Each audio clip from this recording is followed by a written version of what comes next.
Bonjour à vous tous, c'est la troisième vidéo sur le thème est-ce que nous sommes un peuple gagnant ou un peuple perdant?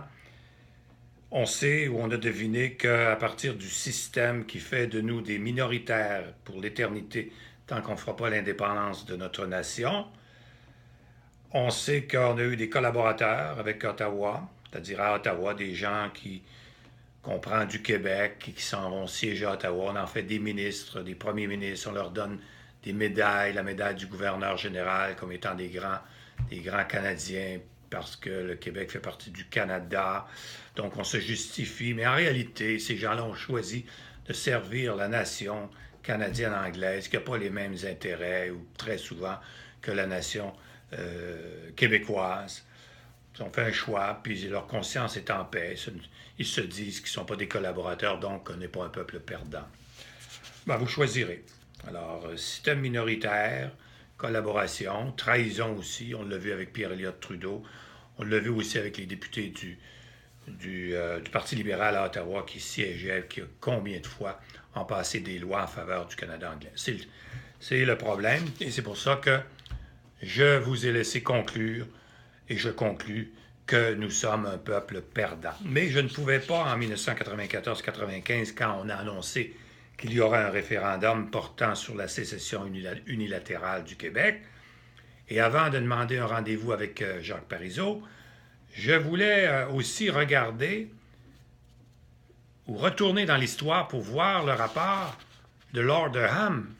Après les troubles de 1837-39, l'Angleterre a nommé un commissaire pour savoir ce qui se passait et faire des recommandations pour le futur. Je me suis dit peut-être que ça valait juste pour le passé, peut-être que ça ne s'applique pas aujourd'hui. Allons voir. Alors, de Lord Durham, ici vous avez dans son rapport le remède aux maux du Bas-Canada, et le remède, évidemment, c'est l'assimilation des Canadiens français. Vous vous demanderez, est-ce que les Canadiens français se sont assimilés dans toutes les provinces du Canada? Est-ce qu'ils continuent à s'assimiler? Est-ce qu'au Québec, on s'assimile? Je reviendrai sur cela plus tard dans d'autres vidéos pour vous montrer que même au Québec, à toutes les décennies, il y a 5000 Québécois francophones qui s'assimilent à l'anglais de plus qu'il y a d'anglophones qui s'assimilent au français, particulièrement à Montréal. C'est terrible. Alors, Lord Durham a commencé par dire, à nous décrire. Il nous a décrit comme un peuple mal éduqué, stationnaire, ignare, apathique et rétrograde. Mais on avait des qualités. Écoutez bien les qualités. Semble-t-il qu'on était frugaux, ingénieux, honnêtes, très sociables, gais et hospitaliers. En d'autres mots, on était gentils. Est-ce que vous croyez qu'on a toujours été gentils? Est-ce qu'on est encore gentils? Bien oui! On est des gentils garçons, des gentilles femmes, des gentils bonhommes. On accepte le système, on ne respecte pas trop. Puis on est tellement gentils qu'on envoie des premiers ministres francophones régulièrement. Montrer notre intelligence. Peuple gentil. Mais ce qui est important, c'est qu'il a dit au tout début de son rapport, je cite, « Écoutez bien, M. Couillard. M. Couillard, ça s'adresse à vous parce que vous faites honte aux Québécois. Vous nous insultez. Vous niez notre identité collective en disant que nous ne sommes pas une nation. » Lord Durham, et je cite, « Je m'attendais à trouver un conflit entre un gouvernement et un peuple. Je trouvais deux nations en guerre au sein d'un même État. » Lord Durham reconnaissait en 1839 dans son rapport que nous étions une nation, M. Couillard. Et M. Trudeau, vous devriez avoir honte parce que la négation signifie que vous essayez de faire du Canada une seule nation, une seule nationalité. Et jamais, jamais nous accepterons. Et j'espère que ce sera la majorité qui pense la même chose. Alors, écoutez, je ne peux pas lire tout le rapport, mais je vous lirai un passage qui a été retenu par tous les historiens dans leurs livres. concernant le caractère national que devait avoir le Bas-Canada, en d'autres mots le Québec. Je cite, « Je n'entretiens aucun doute sur le caractère national qui doit être donné au Bas-Canada. Ce doit être celui de l'Empire britannique, celui de la majorité de la population de l'Amérique britannique, celui de la race supérieure qui doit, à une époque prochaine, dominer sur tout le continent de l'Amérique du Nord. » Fin de la citation, et il continue en disant qu'il ne fallait pas procéder ni brusquement ni trop hâtivement pour ne pas froisser nos esprits, les esprits du Canada français. Comment y arriver maintenant? Ça, c'est son souhait. Ce qu'il voulait, c'est que la race supérieure domine sur tout le continent nord-américain. On est pas mal proche. Il reste une petite poche qui est le Québec, qui est fragile comme du verre de cristal. Montréal qui s'anglicise de plus en plus. Entre parenthèses, dans 10 ans, Montréal bascule. Mais j'y reviendrai dans d'autres vidéos. Alors, voici sa solution. Si cela doit s'accomplir dans les dominions britanniques, ce doit être par un procédé plus rapide que la croissance naturelle, donc plus rapide que les naissances. Ce doit être par le moyen de l'immigration des îles britanniques ou des États-Unis. Donc, amener le plus possible d'immigrants qui vont parler anglais.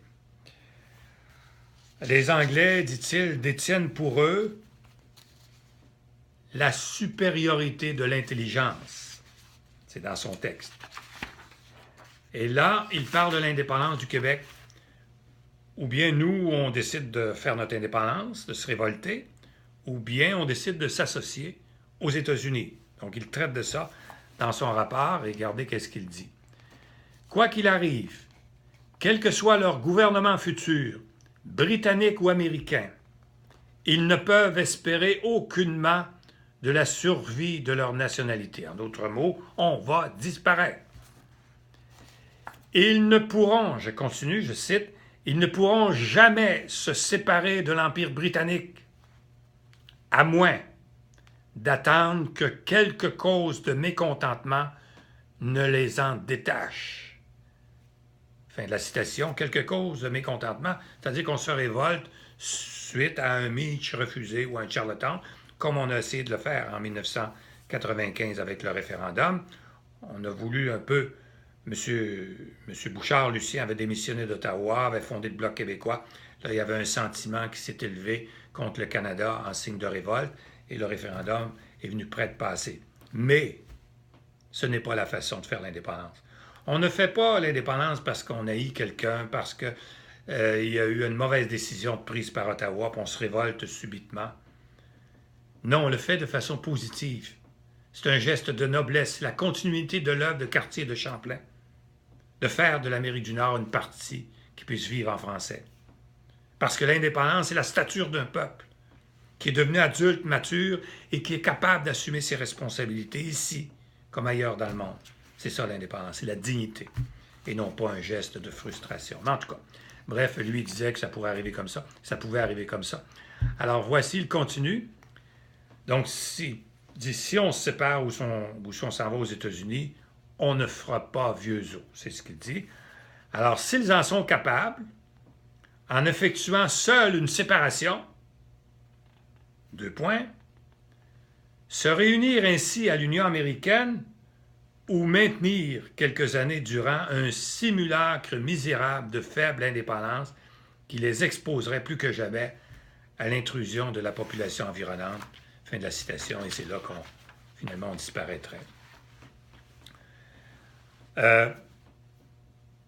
Ce que Lord Durham a dit en 39, c'est répété par la suite, en parlant de l'indépendance. On a toujours prétendu qu'on n'était pas capable de faire l'indépendance, qu'on était trop petit, trop faible, qu'on était né pour un petit pain, puis qu'il y a une chance qu'on avait les Anglais.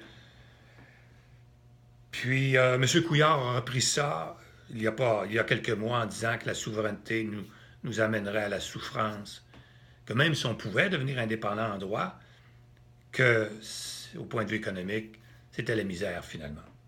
Alors, c'est Lord Durham qui a commencé ça, puis on l'a répété, Puis nous, évidemment, le peuple gentil, on le croit, en grande partie. Oh mon Dieu, qu'on va souffrir, on n'est pas capable, voyons, c'est trop gros. Mais pourquoi? Aux Nations Unies, il y a la Suisse, la Norvège, l'Autriche, la Finlande, les Pays-Bas, etc. Des pays de 8 millions et moins d'habitants, des fois c'est 8 millions et plus, qui sont membres des Nations Unies et qui sont parmi les pays les plus riches au monde. Pourquoi en 1950, il y avait 60 pays qui étaient membres des Nations Unies et aujourd'hui, il y en a 193? Et pourtant, personne ne souhaite, j'ai jamais vu un mouvement disant on va revenir en arrière avec nos amis colonisateurs. Non, c'est ça la dignité. Écoutez, je ne vais pas vous en parler plus longtemps de Lord Durham, mais tout simplement pour vous faire constater que Lord Durham a gagné parce que l'immigration est galopante à Montréal. L'immigration qui passe du côté anglophone, la majorité des parlants anglais à la maison, pas la majorité, mais il y a seulement 10% qui séparent les parlants français à la maison de ceux qui parlent l'anglais et une autre langue. Et on prévoit que dans 10 ans ou dans 15 ans, c'est comme ça que Montréal va basculer, que Montréal ne sera plus une ville majoritairement francophone. Et si on perd Montréal, qui est 65% de l'économie, c'est la fin. Et Lord Durham va gagner à tout jamais. L'Amérique sera anglaise, totalement anglaise. Mes amis, on reviendra dans le futur, dans les prochaines vidéos. Je vais vous expliquer pourquoi j'ai demandé de rencontrer M. Parizeau, pourquoi je voulais lui proposer une solution en 2 volets gagnante, hautement gagnante pour le référendum. Alors, vous verrez pourquoi ça n'a pas marché. Je vous encourage à écouter ces vidéos qui vous dévoileront des choses que le Parti québécois n'a jamais voulu savoir. Mais vous, mes amis, vous allez le savoir. À bientôt.